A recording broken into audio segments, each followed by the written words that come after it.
Canto 16. And before hell mouth, dry plain and two mountains. On the one mountain a running form, and another in the turn of the hill, in hard steel, the road like a slow screw's thread, the angle almost imperceptible, so that the circuit seemed hardly to rise, and the running form naked, Blake, shouting, whirling his arms, the swift limbs howling against the evil, his eyes rolling, whirling like flaming cartwheels, and his head held backward to gaze on the evil as he ran from it, to be hid by the steel mountain. And when he showed again from the north side, his eyes blazing toward hell-mouth, his neck forward, and like him Pier Cardinal, and in the west mountain Il Fiorentino, seeing hell in his mirror, and low Sordel's, looking on it in his shield, and Augustine gazing toward the invisible. And past them, the criminal lying in blue lakes of acid, the road between the two hills, upward slowly, the flames patterned in lacquer, crimen est actio, the limbo of chopped ice and sawdust. And I bathed myself with the acid to free myself of the hell ticks, scales, fallen louse eggs, palux laerna, the lake of bodies, aqua morta, of limbs fluid and mingled, like fish heaped in a bin, and here an arm upward, clutching a fragment of marble, and the embryos, in flux, new inflow, submerging, here an arm upward, trout, submerged by the eels, and from the bank the stiff herbage, the dry knobbled path, saw many known and unknown for an instant, submerging, the face gone, generation. Then light air, under saplings, the blue-banded lake under ether, an oasis, the stones, the calm field, the grass quiet. And passing the tree of the bough, the grey stone posts, and the stair of grey stone, the passage clean squared in granite descending.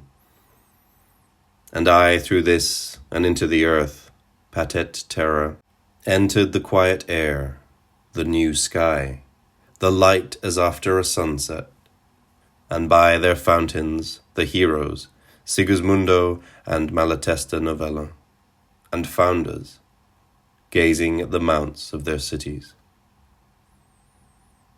The plain, distance, and in fount pools the nymphs of that water rising, spreading their garlands, weaving their water reeds with the boughs.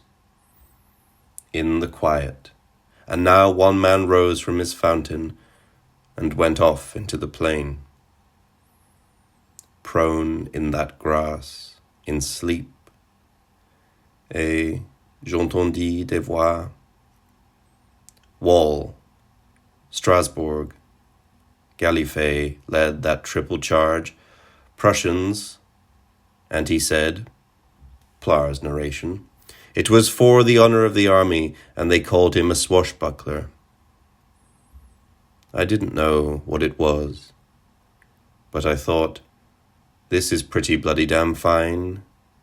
And my old nurse, he was a man nurse, and he killed a Prussian, and he lay in the street, there in front of our house for 3 days, and he stank.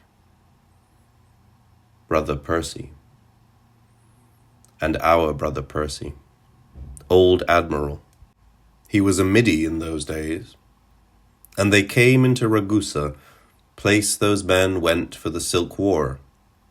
And they saw a procession coming down through a cut in the hills, carrying something, the 6 chaps in front carrying a long thing on their shoulders, and they thought it was a funeral.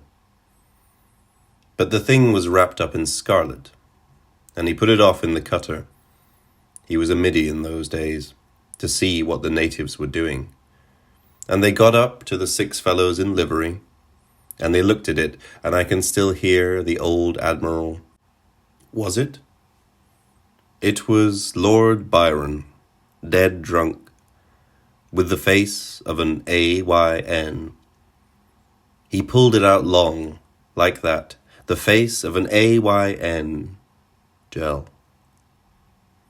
And because that son of a bitch, Franz Joseph of Austria, and because that son of a bitch, Napoleon Barbiche, they put Aldington on Hill 70, in a trench, dug through corpses, with a lot of kids of 16, howling and crying for their mamas.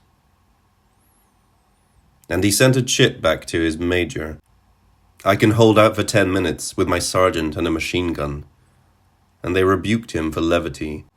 And Henri Gaudier went to it, and they killed him, and killed a good deal of sculpture.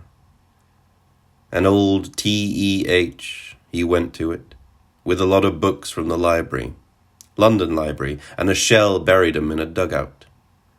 And the library expressed its annoyance, and a bullet hit him on the elbow, gone through the fellow in front of him.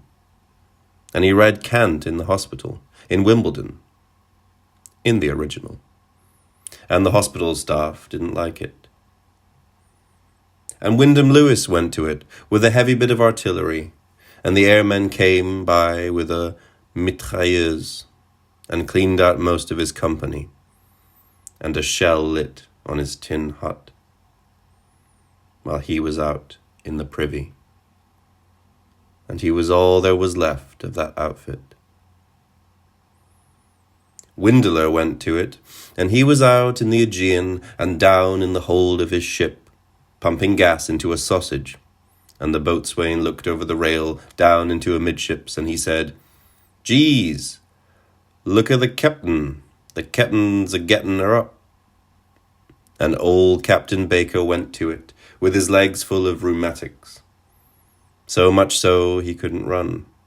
So he was 6 months in hospital, observing the mentality of the patients.